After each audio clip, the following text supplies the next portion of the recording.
Welcome back to another episode of Two Plane Sports. As you can see, it's just me and Braden today, recording a little early, so Brum couldn't make it. He will be back on the next episode, though. But today we're going to talk about the ranking updates. 247 had some updates on their rankings, and Oklahoma's going after quite a bit of 5 stars on these most updated rankings. We'll talk about spring practice starting, and a little bit of what Spencer Rattler had to say in the Bussin' with the Boys podcast. If you guys haven't checked it out, they're great podcasts in my opinion. And if you just want to listen to the college stuff, they're doing their spring tour right now. So give it a look. Before we get further into that, make sure you're hitting subscribe, like the video, leave a comment. If you're live in the premiere right now, click out of the chat, leave a comment, and then come back and chat with the boys. Let's do this.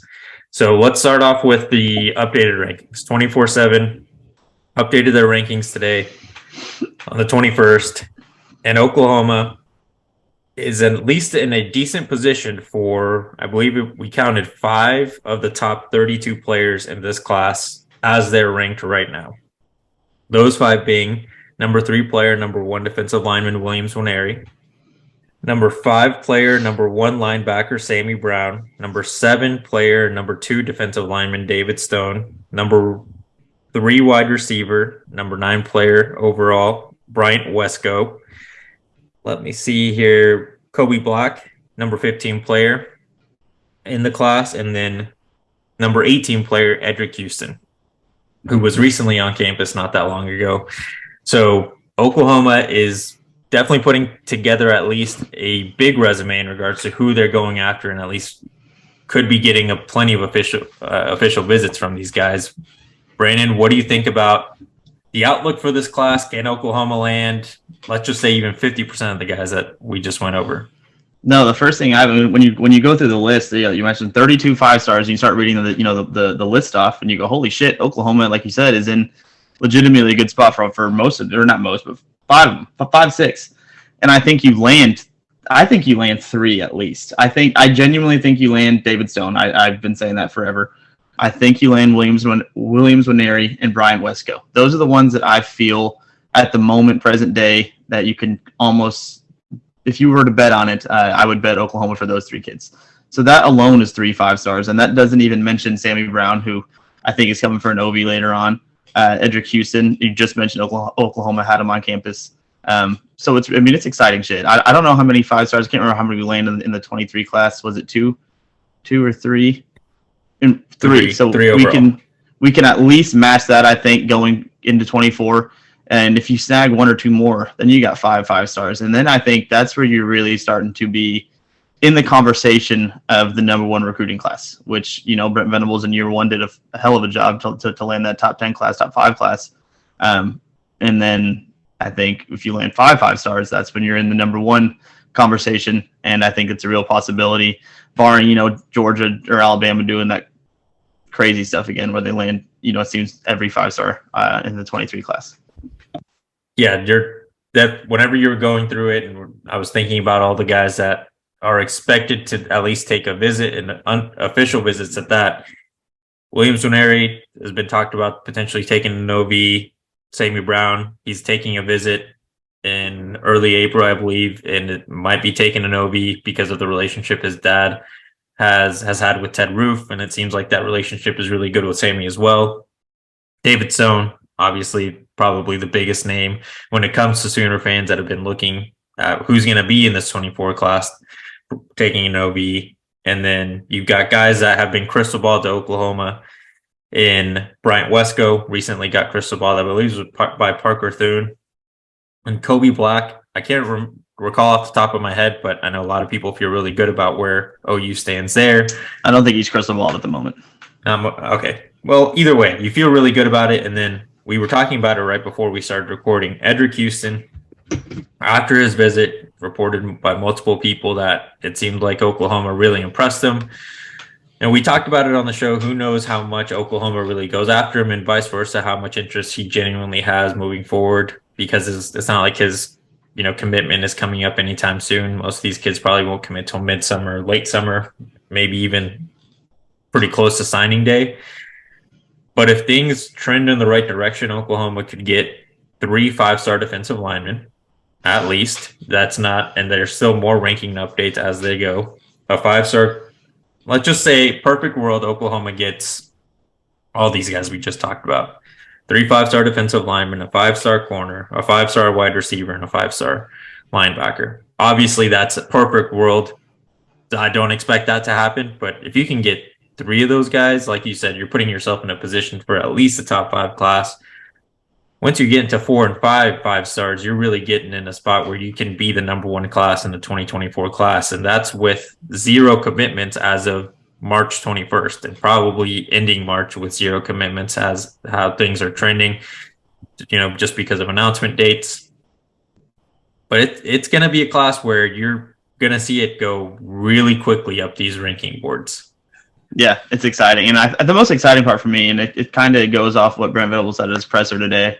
I know you watched it. He talked about the defense going to be on a different universe than they were last year, which granted is not going to be that hard to do. Statistically speaking, they were not a very good defense last year. So that's not setting the bar too high. But he also mentioned the team was getting pushed off the ball too much, getting bullied or getting beat outside, getting beat inside. I mean, he pretty much shit on the defense for a minute, and he took a lot of blame for it too. He said if the we put those guys on the field, so if they're performing poorly, pretty much the coaches need to coach better. We need to do better. But he's practicing what he's preaching here. When you look at this class, you mentioned 3 5-stars, but add those to the 23 defensive line. That defensive line is not going to be pushed around or bullied so much. Sammy Brown, I think, is an elite level linebacker. You land him, he's not getting pushed around. He's not getting bullied. 5 of the 6 players that we're talking about here of the 5-stars play on the defensive side of the ball. You can see where the focus is at. I think at OU we're always going to have good offenses. We're going to score the ball. It just happens. So I think you have to build that defense, and that's clearly the approach that seems to be being laid out right now. And I couldn't be more excited about it. Perfect transition moment there. You brought up Brent Venables' press conference. We're kicking off spring practice. And Venables said it multiple times in his presser, talked about the expectations he has with completely transforming the defense, expecting a big improvement from last year. And like you mentioned, it's not like the bar set super high after last year, but there was incremental improvements that we saw, I think, throughout the season, especially towards the end. Their defense did start looking good. Now, how can they transform this year? Obviously, you got a lot of the incoming freshmen. People are excited about PJ Adebawore, Peyton Bowen. How much time will they get, if any? And you got transfers like Rondell Bothroyd that we had on the show. We got Dasan McCullough, the guy that's expected to be probably the most impactful. Trace Ford. New guy, Trace Ford. You've got plenty of guys that are going to make Oklahoma, or should make Oklahoma better, right? Now, it's going to be interesting to see what happens, but I think Venables was really good at mentioning how he's seeing the transformation. And I really like how he talked about, especially with the new guys, right now it's the time where you're trying them out at as many positions as possible. Peyton Bowen, for all we know, could be a nickel whenever he gets real playing time, or he's probably going to be a safety. Maybe as a freshman, he might just be a returner, but he's going to get opportunities at multiple spots. I know you mentioned it. We watched the press conference. I'm sure a lot of people did. What were your biggest takeaways from what Venables said? And then we'll get into maybe some of the injury reports and all that stuff. Well, he talked a lot about player development, which is obviously huge, and I like it a lot. And I think these guys, you don't want to win out of the portal. You obviously want to build your class up down the road, and that's how you dominate games. But it was interesting to me because we just listed off a whole hell of a lot of talent on the defensive side of the ball specifically that were in the transfer portal. I don't think it's random, I guess, but I don't think a lot of these freshmen are going to play a lot as freshmen, especially on the defensive side of the ball. I think that defense is going to be players that are already developed, I guess, experienced. I mean, you mentioned Rondell Bothroyd, Trace Ford, Dasan McCullough, Reggie Pearson. Those are 4 dudes right there that are probably going to start, if not rotate heavily with the starters in year 1. So it's not going to be, I don't think, as much development as you'd like in year 1, at least on the field play for a lot of these freshmen. But that's just kind of the way of the road. It's the way it was. Oklahoma you can't pass on guys like that if they're interested in coming to Oklahoma. so I don't know, that to me for some reason was the biggest takeaway, because we preach development and I love that, but I don't think defensively we're going to have the opportunity to develop most of these cats until at least year 2. Well, and for the most part, if you look at teams that are successful in competing for national championships and spots in the playoffs, you're not really seeing teams that are full of first-year players or even first-year starters at those highest levels. I'm not saying it's impossible or that there's no exceptions to that rule. But look at Georgia, look at Alabama, look at this year, look at TCU. They were a very experienced team on both sides of the ball. You need those older guys that know how to play football, have been starters for at least a year, so they know how to approach the game and kind of figure out the mental side of it once they're actually on the field, because you can prepare as much as you want on the practice field. And anyone that's played any sport at any level can probably agree. Once you're actually playing in a real game, it's different. It's mainly you got to react. You got to be able to know what's going to happen and know where you need to be without having to think too much. Because once you start thinking, that's when you get beat. And that's what the coaches are going to pretty much try to implement here. And those older guys will have a better idea of how to instinctively react to, whatever's put in front of them. Let's talk about the injury report a little bit. For the most part, he mentioned you just got the typical bruising that comes with football and training for spring ball. But you do have some guys that will not be participating in spring ball. Big Sexy, Jacob Sexton, still recovering from that, I believe is an ACL tear from the bowl game. Walter Rouse has a shoulder injury that happened before he even transferred to Oklahoma, so this was known by the staff. Venables said he was going to miss spring ball. Caden Helms dealing with a knee injury. Emeka Megwa, also a player. He was on the roster last year, not technically on the team, I believe, but now he is eligible to play for Oklahoma. He's still dealing with that knee injury. That's something that, again, before he transferred to OU, that was known. Still recovering. Who knows how much he'll actually be involved in the spring practice, but that's something that's notable. Eric McCarty dealing with the ACL tear from high school playoffs. And then Jason Llewellyn, foot issues. Biggest thing for me there is the tight ends. You got your two young tight ends, Caden Helms and Jason Llewellyn, who are dealing with some boo-boos. And that just shows how important Austin Stogner was and adding him. And then you're going to have Cade McIntyre that's going to come in, in June. That tight end room is going to be pretty thin, and they're going to need, the guys to stay healthy. And hopefully by the time summer comes around, the second year guys are available to start practicing, because their availability is going to be very important for this upcoming season. Yeah, I think Big Sexy, that one hurts. I think Big Sexy was onto something. You hate to see any ACL tear. It would be nice to have him out there getting better, but I think he'll be fine in the long run. The Caden Helms ones was interesting to me. I love Stogner. I think he's going to bring a lot to this team. But Caden Helms is a guy that I've talked about in this show about being excited about for a very long time, and I thought he was going to get, or he could still, I guess. I thought he was going to be a decent sized contributor to this team upcoming. Obviously with Stog helping him out there. I don't know what that looks like now, because Brent Venables did mention he's going to miss pretty much all of spring ball. That could hurt any development with him. He mentioned Gentry Williams too. I think he's getting medically cleared today. Just for dropping it. The 22nd. So that's another one to watch. Caden Helms was the big one for me. Just because I have a lot of high hopes for him. So I hope that him missing spring football doesn't hurt that upcoming season. Agreed. And he did pretty much confirm the reports that other reporters were talking about who the player was that did have that medical issue right before spring break. It was Gentry. Luckily he's okay. Everything seems to be fine. He described it as exhaustion.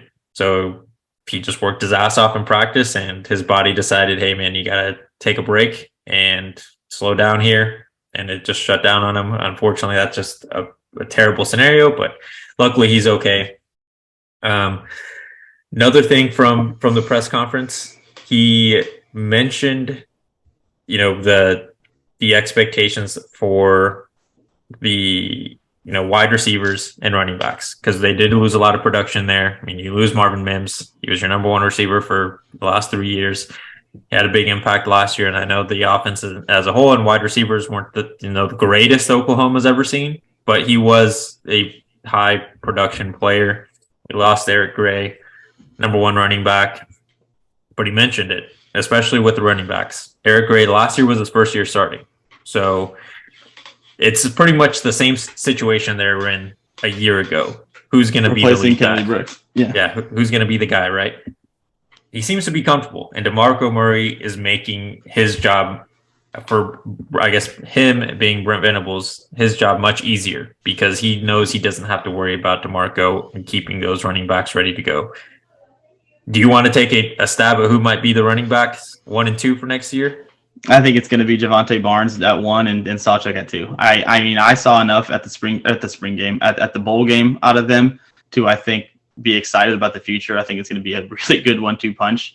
And it's obviously nice to have Marcus Major there as a fallback if he can finally stay healthy. We're always rooting for him on this show. We'll see. The running back room, I'm not so concerned about. The receiver room, that was a very interesting part of the presser to me. I think the only guys that are safe, if you will, are Jalil Farouk and Drake Stoops. I think outside of those two players, there's going to be a lot of competition, which is also good. I think he mentioned J.J. Hester. He mentioned Bunkley Shelton as guys who transferred in last year. They were both a little banged up. I think they're going to have a better opportunity going into spring ball this year and forward to be on the field contributors, which is exciting. He also mentioned the guys coming in June. I think Jaquez Petaway. I think Jaquez Petaway has what it takes from a talent standpoint to be a day one impactful player. I'm a huge fan of Jaquez Petaway. I mean, he's one of my favorite guys to talk about on the show. From a talent alone standpoint, I think he can be a day one, hit the ground running play. Now, you brought up a good point with Tex for him, that if he were an early enrollee, there's a good chance he plays. And I don't think that's wrong. Unfortunately, he's not, because it would have been nice to have him here all spring and playing in the spring game coming up and just learning these reps, getting comfortable with the quarterbacks. Obviously, that's not going to happen. But I still hope that Jaquez gets an opportunity to compete in the summertime, catch up, hopefully. Because I think from a talent standpoint, that dude could be borderline the best receiver on the team day one. I'm not going to mimic those sentiments about Jaquez, but he is a very talented player.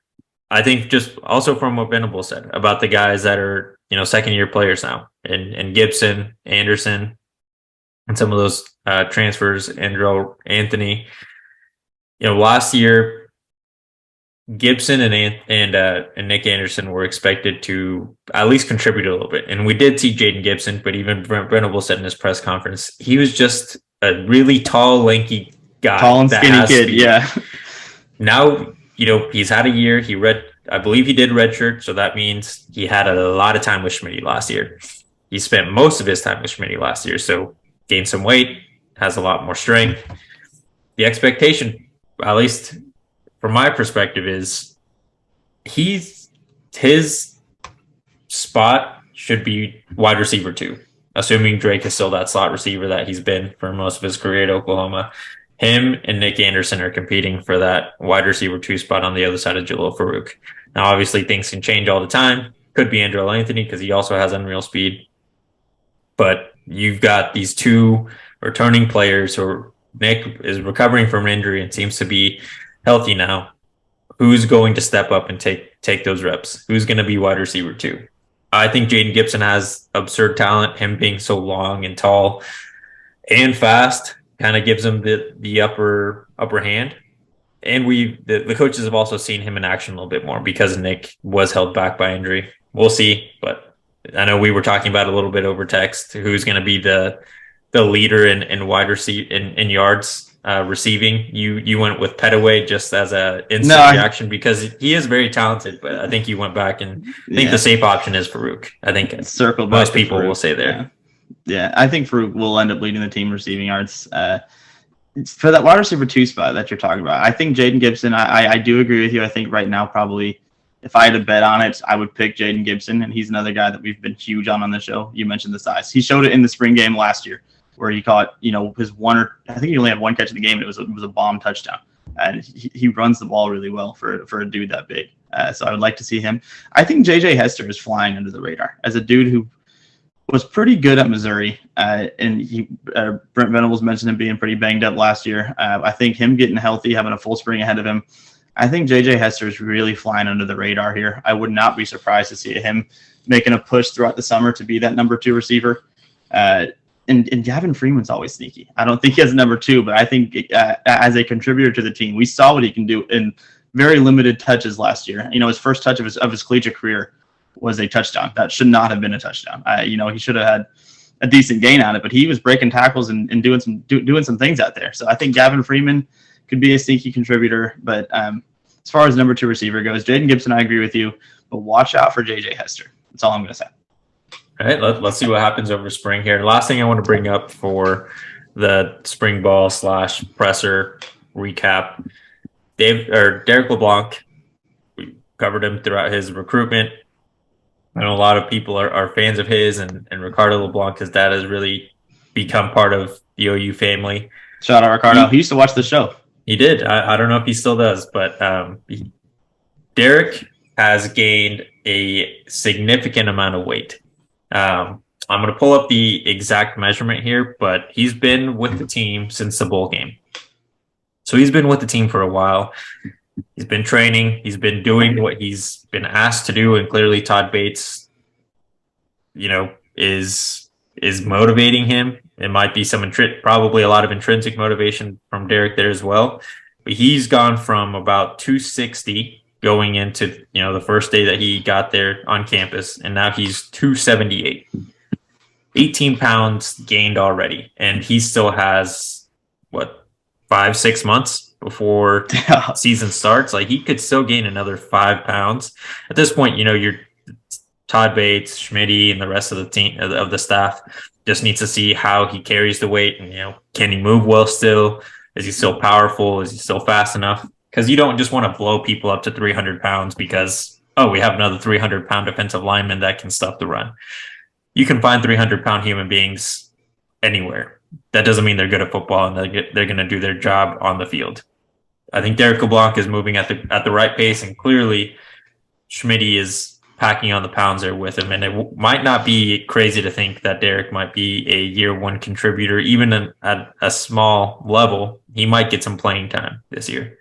I'd love to see him get on the field this year. I don't know what happens. You got Jacob Lacey there. You got Jonah Lualu still there. There's still a lot of pieces there, but Derek LeBlanc is a guy that I think is everything Brent Venables was talking about when it comes to developing players, not only on the field, just in general. He's clearly buying in, gaining 18 pounds in like you mentioned, a very short period of time, but he's a guy that, development again. I think 3 years from now, 2 years from now, from the course of his collegiate career, from, freshman season, which I think he'll maybe see a little bit of action to by the time the dude's a junior, senior, where he's probably going to be one of the most dominant defensive tackles in the game. Just with the way he's clearly buying in, he is accepting what they're wanting him to do. I can't wait to see this kid play. We've been a huge fan of him for a long time, and I think he's gonna I think he's the example of what Brent Venables is talking about when it comes to developing players, and hopefully there's a lot more like him. And I think with the recruiting classes that we're building, that are going to be a lot of Derek LeBlancs, and that's the exciting part. It's a whole different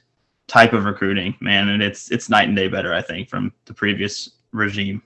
Yeah, it's a relational recruiting, no, not transactional recruiting. What Brent Venables has preached since the day he got the job, did it at the presser again. It's just what he's going to do while he's an Oklahoma head coach, and probably for the rest of his career. You want to have anything to add on that before we move on to the last thing here? No. Hopefully, like Brent Venables said, we play better complementary football too.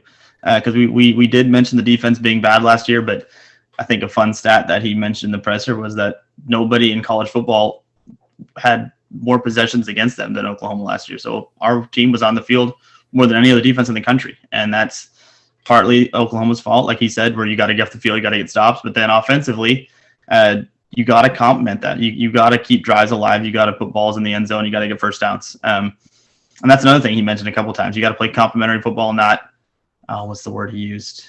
Not like you're covering for one another. I can't remember the exact word he said, but complementary football was a big thing from the presser, and I would like to see better complementary football from offense and defense and special teams with the 2023-24 Sooners.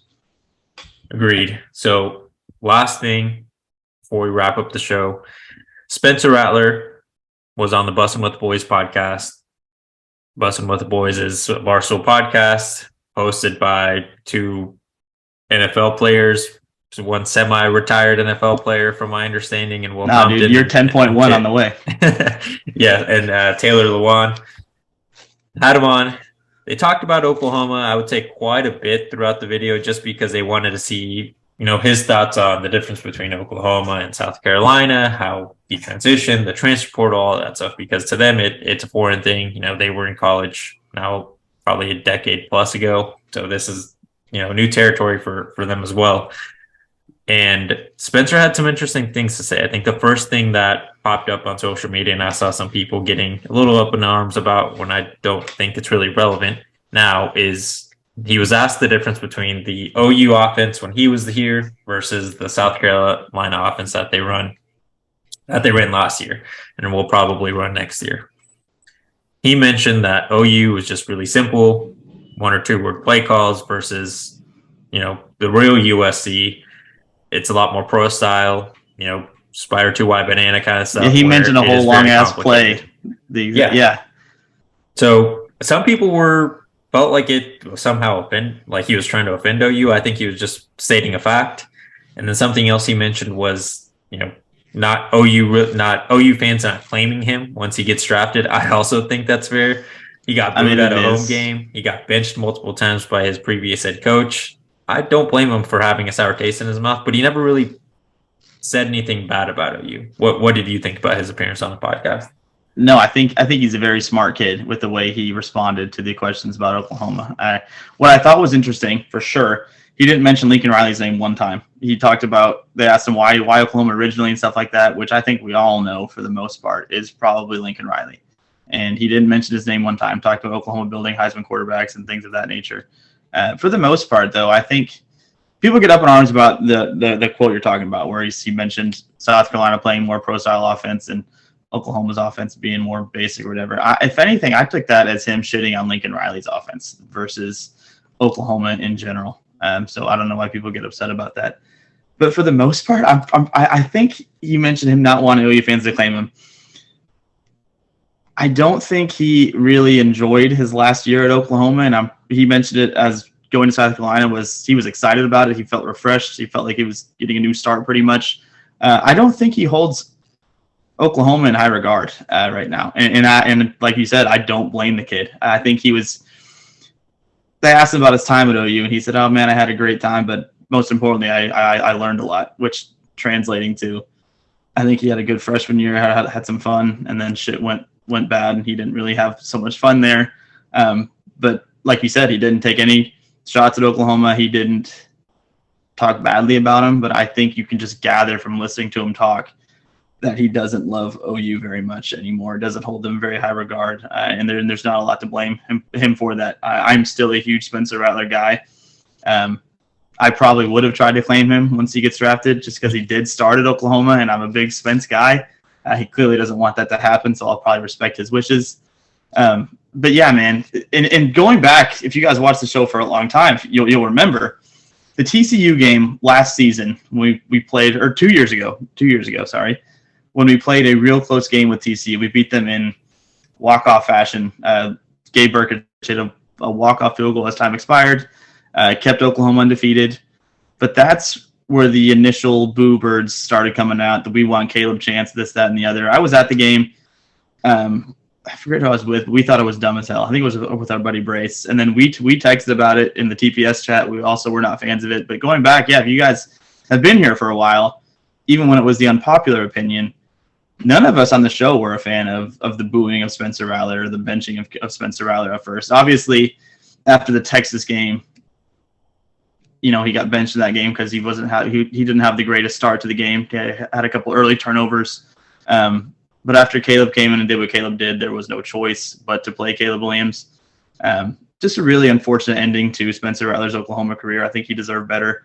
I feel like he thinks he deserves better, and I think he's right. No ill will towards Spencer Rattler. It is very interesting, though. I think Oklahoma fans should watch what he had to say. Yeah, I agree. And pretty much I'm going to mimic most, if not all, the sentiments you had about his stuff with Oklahoma.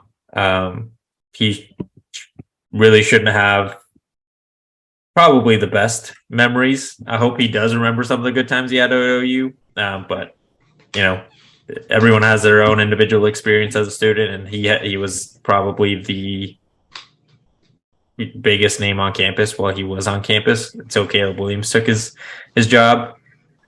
I mean, for the most part, I think he stated facts about his experience. Like it or not, that was what he dealt with. And he was also asked about that video that from the QB1 show that's on Netflix. And he mentioned it. Like he watches it back and he thinks, it looks terrible. It was shitty of me to do, but apparently he's still friends with them. Obviously, we're not going to go fact check him and look up all these kids' names and ask them, hey, are you still chatting with Spencer Rattler? Yeah, you got to take him for his word. He's still friends with those guys. Just a competitor. Was it the right thing to do? And does it look good on TV? No, but he's obviously matured. I think he handled the OU stuff, and we talked about it at the time. When he did get benched, he could have easily just said, I'm stepping away from the team and I will be entering the transfer portal at the end of the season. But he didn't. He just sucked it up. He was a backup quarterback, even came in trash time. Or he went in, I believe it was in the Texas game, threw a two-point conversion. Huge two-point conversion. And then he played in garbage time against Tech that year. So could have just said, I'm not playing for you anymore, Lincoln Riley. He matured that year. He's matured since then. It seems like he's enjoying his time at South Carolina. And who knows, maybe one more year under Beamer, gets him drafted in first round, early second round. But he's maturing. It seems like his playing career at the collegiate level has improved since leaving Oklahoma. I mean, good for him. And all the OU fans cheered his ass when he came back in that garbage time game against Texas Tech late that you're talking about. He threw a long touchdown. Everyone's cheering him, and they were booing his ass 3 weeks before that, but, it's okay. Yeah, I mean, not every OU fan. It was frustrating for people that weren't a fan of that booing, but it's each their own. Do you have anything else to add? Do you want to go right into your end of video? Oh, that'll do it for me. I mean, I think it was a fun episode. So the World Baseball Classic's happening right now. USA Japan is 1-1. Obviously, we hope USA pulls out a big win. If you guys have been watching that World Baseball Classic, Trey Turner's been pretty good. But overall, what are your thoughts on the 2024 5-star class? We mentioned it at the top of the show. We're very excited about, I said the 5-star class, the 5 stars in the class that Oklahoma could potentially land. Hose and I feel pretty good about 3 for sure. I think 3 are locks, borderline, you could say. And there's 2 or 3 more if you count all 6. But there's a good chance you land up with at least 3 5 stars. What say you all? Is 3 fair? Do you think that's too high, too low? Make sure to let us know your thoughts in the comment section. Feel free to comment on everything we talked about, because I'm sure you don't agree with everything we said, and that's completely fine. We appreciate your guys' feedback. Go Spencer Make sure Riley. you like the video, subscribe to the channel. We'll see you guys next time.